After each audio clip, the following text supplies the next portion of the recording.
Hello प्यारे बच्चों। तो हमने क्लास 7 के साइंस का जो चैप्टर नंबर 4 स्टार्ट किया है, कौन सा वाला, the world of metals and non metals. इसमें हमने मेटल्स की प्रॉपर्टीज के बारे में पढ़ा, ठीक है, साथ ही साथ नॉन मेटल्स के बारे में भी देखा। तो मेटल जैसे प्रॉपर्टी है कि metals are malleable, metals are ductile, metals are lustrous and metals are sonorous, ठीक है, ये सब चीजें हमने पढ़ी। साथ ही साथ metals are good conductor of heat and electricity, और जो नॉन मेटल्स होते हैं poor conductor of heat and electricity. Now हम दूसरा टॉपिक स्टार्ट करते हैं। The name of the topic is effect of air in water on metals. Metals पे air और वाटर का क्या इफेक्ट पड़ता है, ठीक है, कि अगर हम मेटल को, तो सबसे पहले यहाँ पे बात हो रही है आयरन की, ठीक है, किसकी बात हो रही है, आयरन की, लोहे की बात हो रही है, कि अगर हम इसको क्या करें, एयर में, वाटर में अगर इसको रख दें तो उसका क्या इफेक्ट इस पे पड़ता है। तो देखते हैं। You would have often noticed that iron object develop brown deposit when left in the open a few days. In which conditions would an iron object develop brown deposit? यहाँ पे बोला गया है, आपने देखा होगा जब कोई लोहे की चीज अगर वो बाहर रह जाती है, आप ऑब्जर्व करना, उसके ऊपर एक ब्राउन कलर की लेयर फॉर्म हो जाती है, ठीक है। हम जैसे अपनी भाषा में क्या बोलते हैं कि इसमें जंग लग गया है, ठीक है, तो क्या होता है उसमें ब्राउन कलर की एक लेयर बन जाती है। तो जो वो लेयर है वो किस कारण से बन रही है, तो यहाँ पे 3 कंडीशंस आपको दी गई हैं। कितनी कंडीशंस दी गई हैं? 3 कंडीशंस आपको दी गई हैं। When it comes into contact with dry air only, जब वो सिर्फ ड्राई एयर के कांटेक्ट में, इट मींस वहां पे कोई भी मॉइस्चर या वाटर कुछ प्रेजेंट नहीं है। Next one is when it come into contact with water only. दूसरा कंडीशन है सिर्फ अगर पानी प्रेजेंट है, वहां पे कोई एयर प्रेजेंट नहीं है। और तीसरी कंडीशन है when it comes into contact with both air and water. और जो तीसरी कंडीशन है वो क्या है कि वहां पे दोनों ही हैं, एयर भी है और वाटर भी है। तो हम देखेंगे कि इन तीनों में से कौन सी ऐसी कंडीशन है जहां पे उस लोहे में जंग लग रहा है, ठीक है। आइए समझते हैं इसको। Now let us experiment. यहाँ पे आपको एक एक्सपेरिमेंट इज गिवन, ठीक है। Be careful while handling iron nails. हमें क्या करना है, बहुत आराम से इसको करना है। Take few shining iron nails. आपको क्या करना है, कुछ आयरन नेल्स लेनी है, लोहे की कील लेनी है, शाइनिंग, ठीक है, उसमें कोई जंग पहले से नहीं लगा होना चाहिए, ठीक है। If you are using old iron nails, make sure to remove brown deposit from their surface by scrubbing them with the help of a small piece of sandpaper. और अगर आप पुरानी नेल्स यूज कर रहे हैं तो अगर उसके ऊपर ब्राउन डिपॉजिट है उसको आप साफ कर लेंगे। Take 3 clean dry glass bottle और test tubes with tight fitting caps और stoppers, label them A, B and C। आपको ऐसे जैसे यहाँ पे बॉटल्स दिखाई गई हैं 1, 2 ऐसे 3 A, B, C इनको मार्क आप कर लेंगे। Take 3 iron nails and tie each iron nail with a thread. ऐसे ही आप यहाँ पे क्या करेंगे, एक आयरन नेल सबके अंदर रखना है। Place 1 iron nail in some silica gel in glass bottle A and tighten the cap or stopper.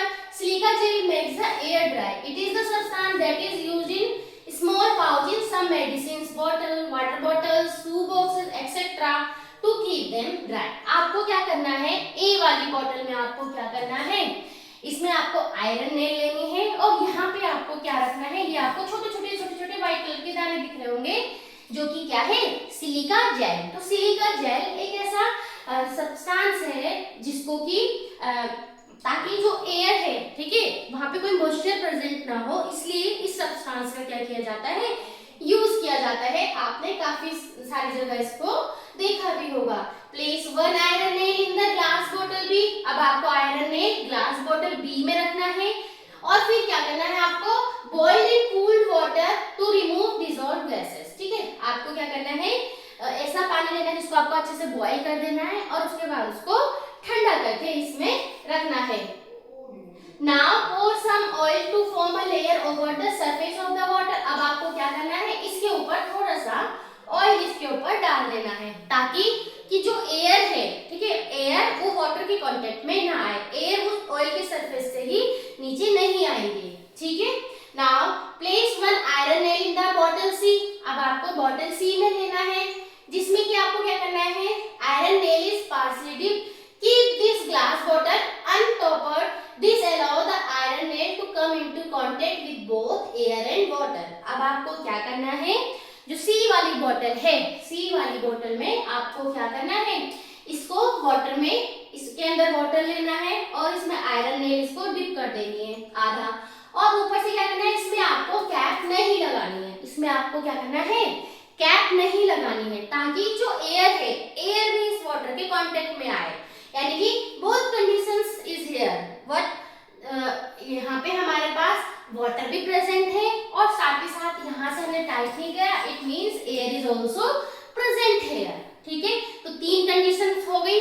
पहली वाली बॉटल में आपने क्या लिया, आयरन नेल ली और उसके अंदर आपने सिलिका जेल डाला। तो सिलिका जेल क्या होता है, वो क्या करता है, एयर है उसको ड्राई करता है, उसमें मॉइस्चर नहीं आने देता है। दूसरी कंडीशन आपने ली, पानी लिया, ठीक है, और उसके ऊपर आपने क्या किया, ऑयल की एक लेयर बना दी, ताकि उस पानी में क्या हो सके, एयर ना आए। ठीक है, एयर नहीं आएगी।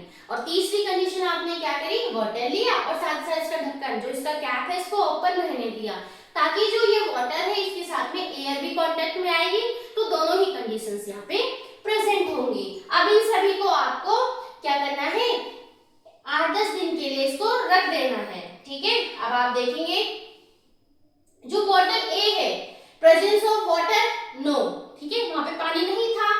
प्रेजेंस ऑफ एयर यस, तो ऑब्जर्वेशन नो रस्ट, वहां पे हमें कोई भी रस्ट, कोई भी जंक नहीं दिखा। Now the next one is B, यहाँ पे प्रेजेंस ऑफ वाटर, बी वाले में वाटर प्रेजेंट था, yes. Presence of air no, हमने ऑयल की लेयर बना दी थी, it means no rust here, here is also no rust.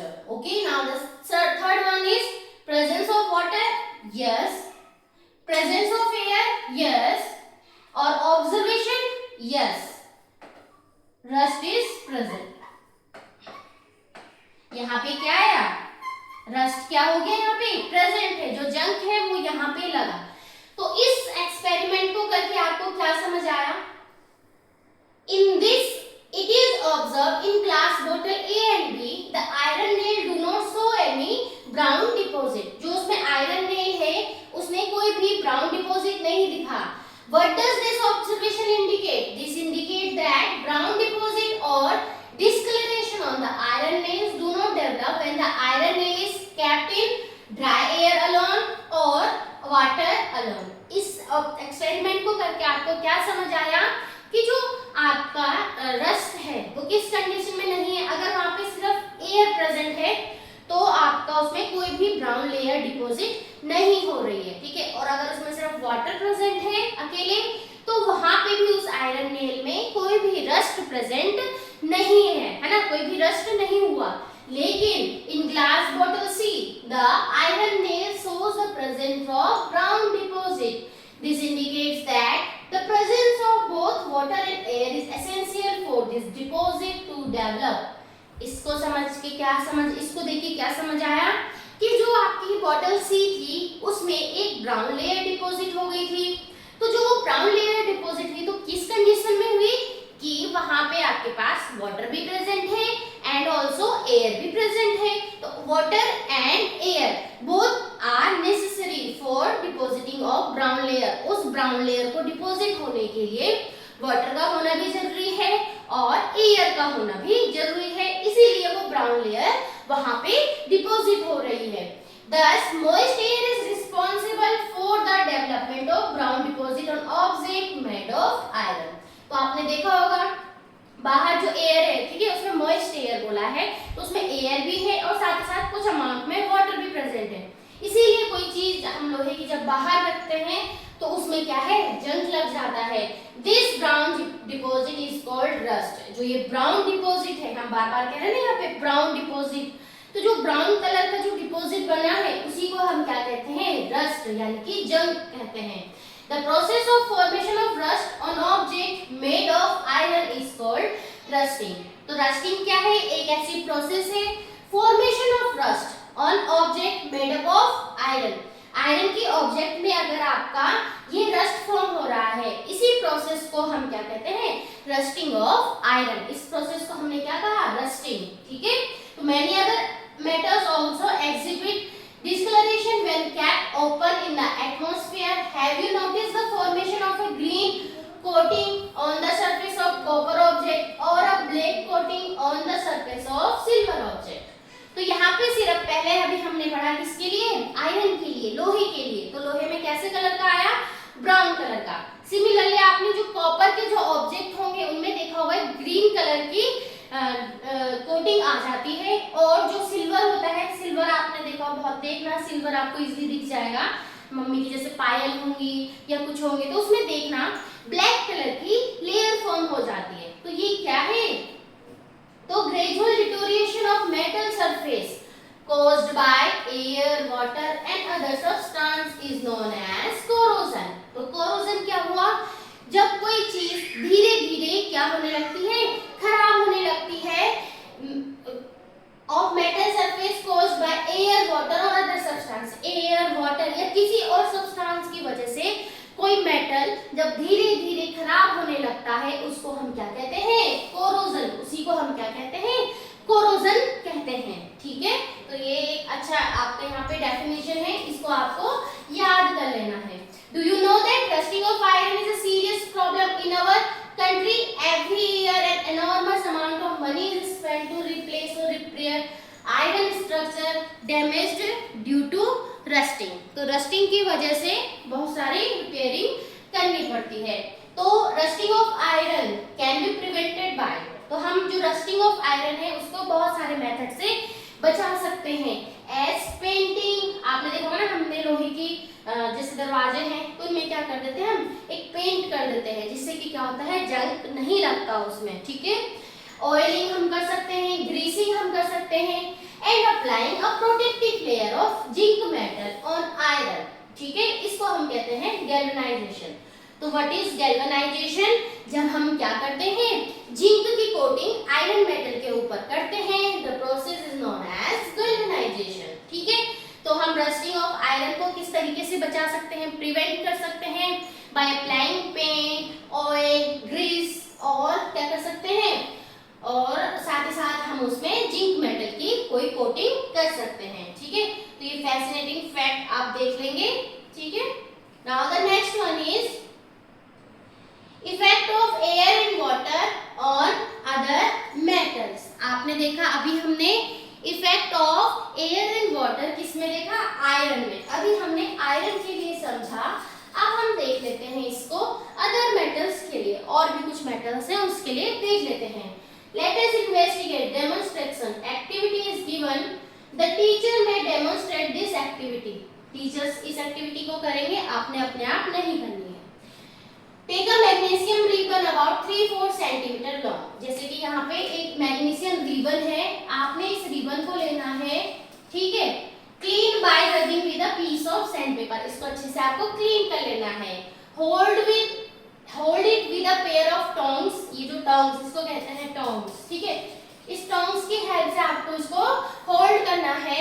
Ignite the other end using a sprit lamp or a candle. ये sprit lamp किसको कहते हैं, इसकी हेल्प से आपको इसको क्या करना है, जलाना है। Let the magnesium ribbon burn. What do you observe? अब थोड़ी देर इस रिबन को आपने क्या करना है, जलने देना है। तो आपने देखा होगा ये फ्लेम देखो कैसे है, व्हाइट कलर की। ठीक है, कैसी फ्लेम दिख रही है आपको, ये व्हाइट डेजलिंग चमकदार फ्लेम है ना। कुछ फ्लेम आप देखते होंगे येलो ब्लू कलर की है, यहाँ पे ये व्हाइट कलर की एकदम चमकदार आपको दिखेगी। तो you must have observe that magnesium ribbon burn with dazzling white flame and changes into a white powder. तो जब वो बुझने लगेगा तो किस में चेंज हो जाएगा, जलने के बाद व्हाइट पाउडर में वो कन्वर्ट हो जाएगा। It is form due to the reaction between magnesium and oxygen present in air. ठीक है, तो जो मैग्नीशियम और ऑक्सीजन को आपने रिएक्ट करवाया, ठीक है, मैग्नीशियम और ऑक्सीजन को आपने रिएक्ट करवाया, तो यहाँ क्या बना, एक व्हाइट पाउडर बना। ठीक है, यहाँ पे क्या बना, एक व्हाइट पाउडर फॉर्म हुआ। ठीक है, add a few drops of warm water to this powder, stir it well and check its net. अब आपको क्या करना है, जो ये पाउडर फॉर्म हुआ है व्हाइट पाउडर, इस व्हाइट पाउडर में आपने क्या करना है, थोड़ा सा गर्म पानी इसमें मिक्स करना है और इसका नेचर आपने देखना है। नेचर मीन्स कि जो ये आपका भी आपने सोल्यूशन बनाया ये कैसा है, एसिडिक है या बेसिक है। ठीक है, तो आपने एसिडिक, बेसिक एंड न्यूट्रल वाले चैप्टर में आपने पढ़ा था, तो आपने देखा होगा you would observe that it changes the color of red litmus paper to blue। इसने क्या किया, रेड वाले को, ठीक है, रेड लिटमस पेपर को किसमें कन्वर्ट कर दिया, ब्लू में कन्वर्ट किया। और जो ब्लू वाला है इसमें क्या है, कोई भी इफेक्ट नहीं पड़ा। ठीक है, इतना समझ आया। तो यहाँ पे क्या था, जो वॉच ग्लास है, ठीक है, जो ग्लास होता है इसको वॉच ग्लास है, एक में जो पाउडर निकला था और प्लस वाटर हमने मिक्स किया तो एक सोल्यूशन टाइप का बना। ठीक है, उसमें हमने क्या किया, ये जो आपके लिटमस पेपर है इनको डिप करके देखा, तो जो रेड वाला लिटमस पेपर है it is converting into the blue and जो ब्लू वाला है हैज नो इफेक्ट, ब्लू वाले में कोई भी इफेक्ट नहीं पड़ा। It means it is basic in nature. इसका मतलब क्या हुआ कि generally oxides of metals are basic in nature.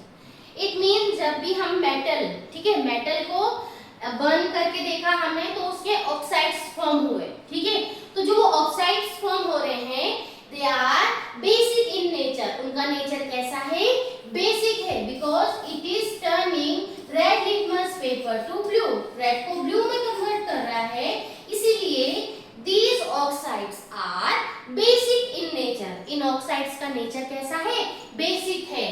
We will discuss this burning of magnesium river further in the chapter changes around us। आगे भी हम इसको पढ़ेंगे। तो इतना समझ आया कि जो ऑक्साइड्स ऑफ मेटल्स हैं, यहाँ पे आपने मैग्नीशियम का एग्जांपल लिया, और भी हो सकते हैं। तो ऑक्साइड्स ऑफ मेटल्स याद रखना बेसिक इन नेचर। कैसे होते हैं, बेसिक इन नेचर। 1 मार्क्स का क्वेश्चन यहाँ पे आपका बन सकता है। ठीक है, 1 मार्क क्वेश्चन इसलिए यहाँ पे बन सकता है। ठीक है, तो बेसिक है तो वो क्या कर रहे हैं, रेड को ब्लू में कन्वर्ट कर रहे हैं। नाउ आगे देख लेते हैं। Do you know that sodium is a metal which is stored in kerosene because it react vigorously with oxygen and water. A lot of heat is generated in the reaction. अब इसमें क्या कहा गया है, हमने पढ़ा था कि सोडियम कैसे होते हैं, बहुत ही सॉफ्ट मेटल होते हैं। ठीक है, और यहाँ पे क्या कहा गया है कि सोडियम मेटल एक ऐसा मेटल हुआ जो कि क्या है, बहुत, अगर हम उसको बाहर ऐसे रखेंगे कि जो बाहर की जो एयर है और जो मॉइस्ट एयर हुई या वाटर के कांटेक्ट में आएगा, बहुत ज्यादा वो क्या करता है, एकदम से रिएक्ट कर देता है। ठीक है, और उसमें क्या होती है, बहुत ज्यादा अमाउंट में हीट जनरेट होती है। तो storing sodium in kerosene prevented exposure to moisture and air. तो इसको केरोसिन में हम इसको रखते हैं, इसको केरोसिन में इसलिए रखा ताकि ये मॉइस्ट एयर के कांटेक्ट में ना आए।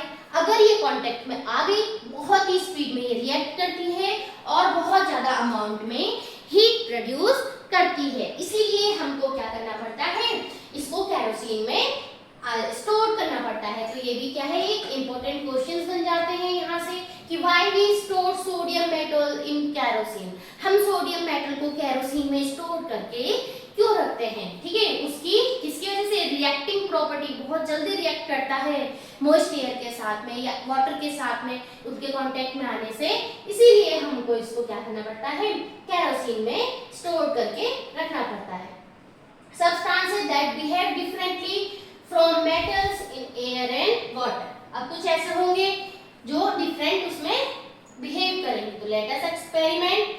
This activity must be performed a fume hood और वेल वेंटिलेटेड एरिया। इसको ऐसी जगह करना है जहां पे वेंटिलेशन अच्छा हो। ठीक है, कुछ अगर धुआं अगर निकल रहा है तो वेंटिलेशन कैसा होना चाहिए, अच्छा होना चाहिए। Burning sulphate produces gases which can be harmful if inhaled. तो यहाँ पे हम सल्फर ले रहे हैं, sulphur is a non metal. ठीक है, अब हम नॉन मेटल के लिए देख रहे हैं, तो सल्फर ले रहे हैं, अगर हम इसको हीट करते हैं तो कुछ हार्मफुल गैसेस प्रोड्यूस होती हैं जो कि इनहेल करने में क्या करते हैं, हमें प्रॉब्लम क्रिएट कर सकते हैं, इसीलिए इसको वेल वेंटिलेटेड एरिया में आपको करना है। Take a small amount of powdered sulphur in a deflagrating spoon.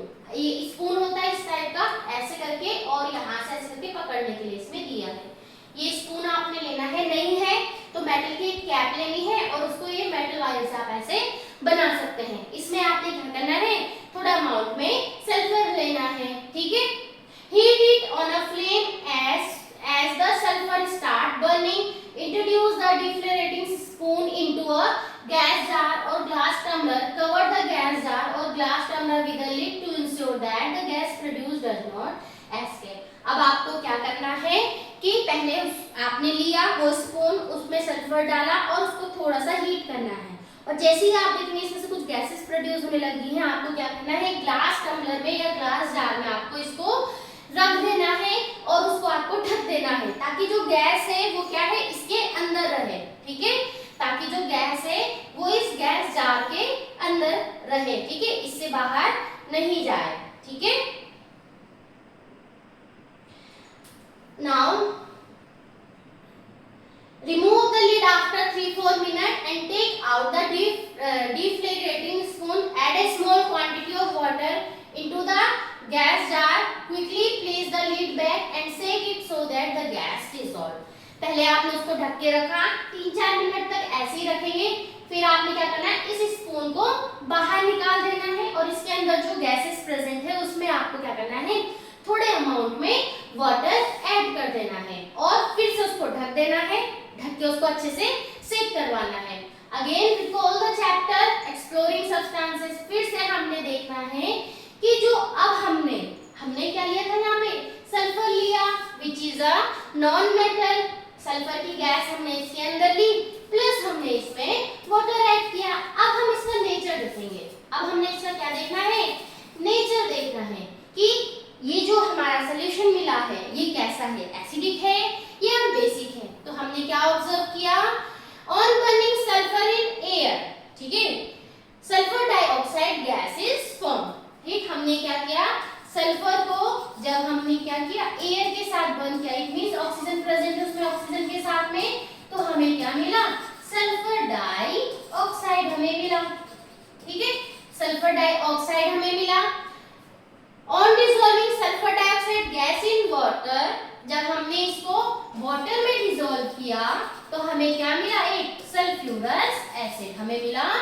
Sulphurous acid हमें क्या मिला, यहाँ पे सल्फ्यूरस एसिड मिला। अब हम इस एसिड का नेचर देख लेते हैं कैसा है।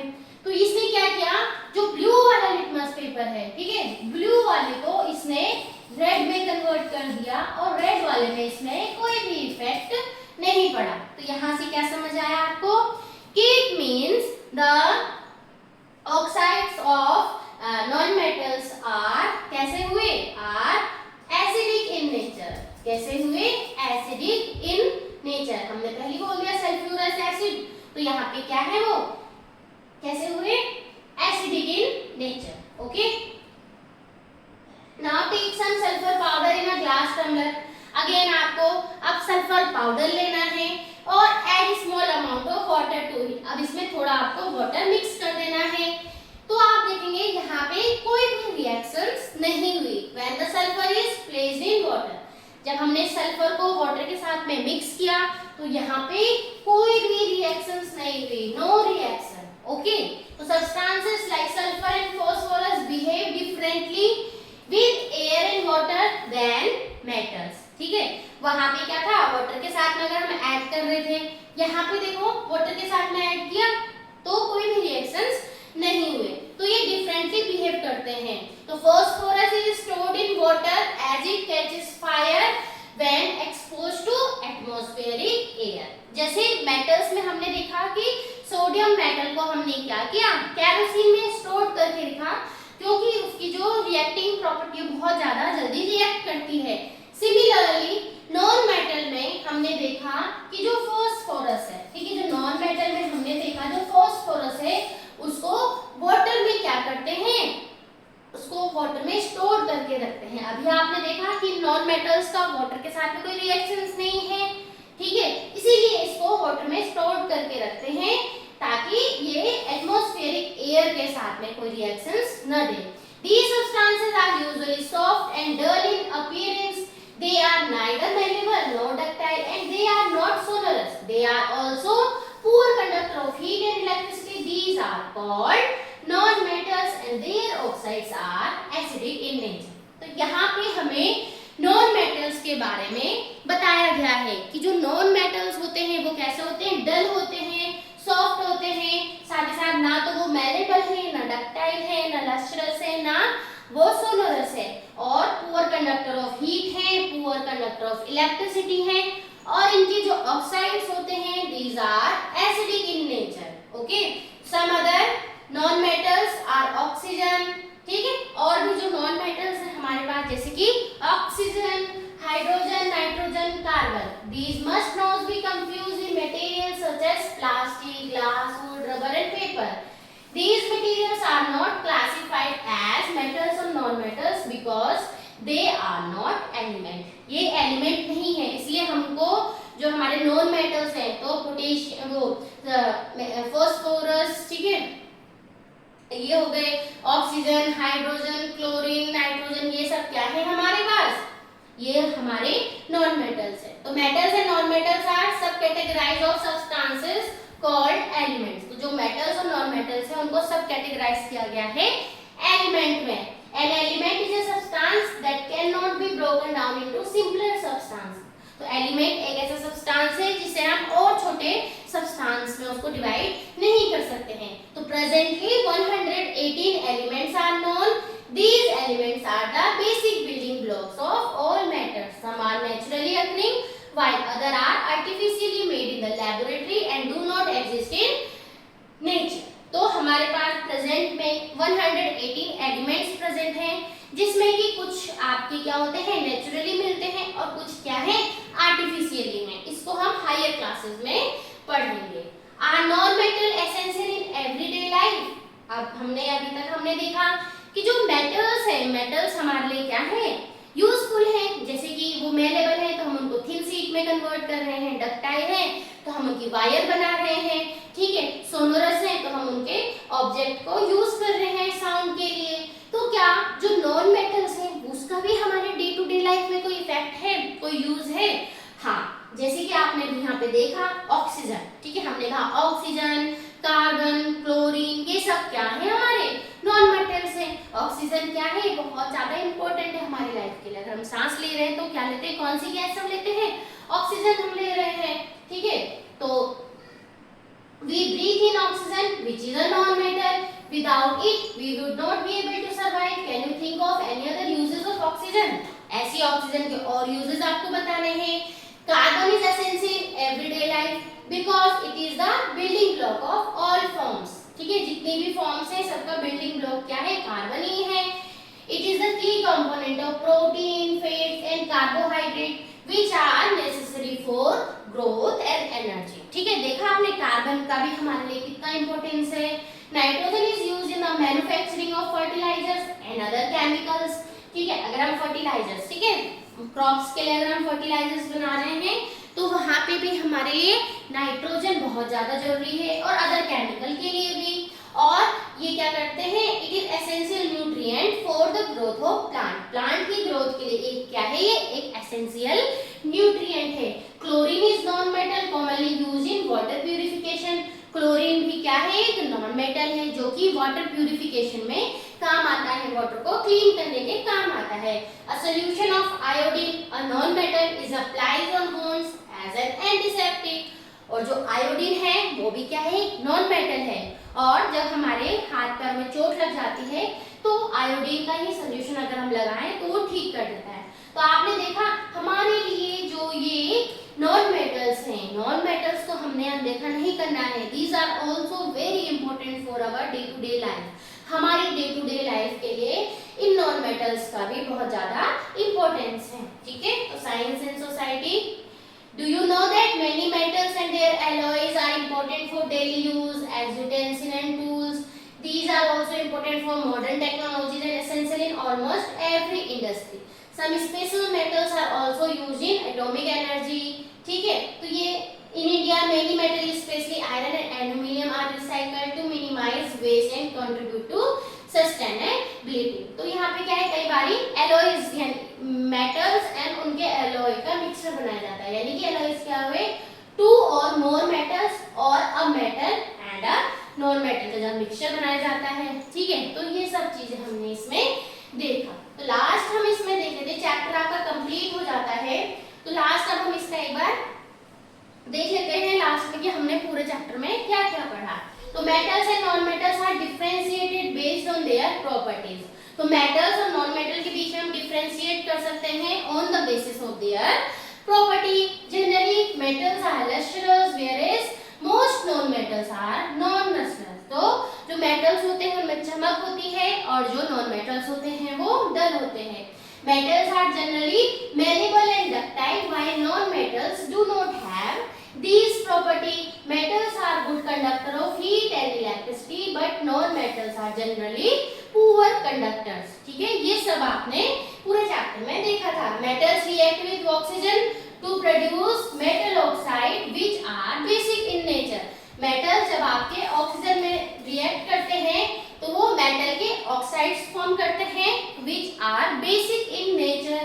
Non-metal react with oxygen to produce oxide which are acidic in nature.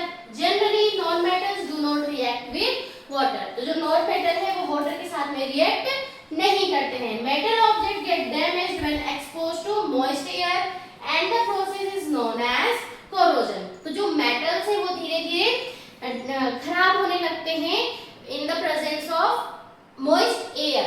तो इस प्रोसेस को हम क्या कहते हैं? Corrosion. Metals and non metals have wide application in everyday life. आपने पूरे चैप्टर में देखा कि मेटल्स और नॉन मेटल्स का हमारी पूरी लाइफ में कितना इंपॉर्टेंस है हमारी एवरीडे लाइफ में। तो यहाँ पे जो ये चैप्टर नंबर 4 है क्लास 7 साइंस का, the world of metals and non metals, वो पूरा यहाँ पे कंप्लीट होता है। हमने बुक की एक एक लाइन यहाँ पे समझी है, पूरा चैप्टर हमने अच्छे से समझा है। तो आज के लिए इतना ही, बाकी हम नेक्स्ट वीडियो में देखेंगे इस चैप्टर के नोट्स, जो कि हम एक ही वीडियो में पूरे चैप्टर को समझेंगे और साथ ही साथ बाद में हम देखेंगे इस चैप्टर के क्वेश्चन एंड आंसर्स। तो आज के लिए इतना ही, तब तक के लिए नमस्कार। अगर वीडियो पसंद आए please like share and subscribe. Thank you.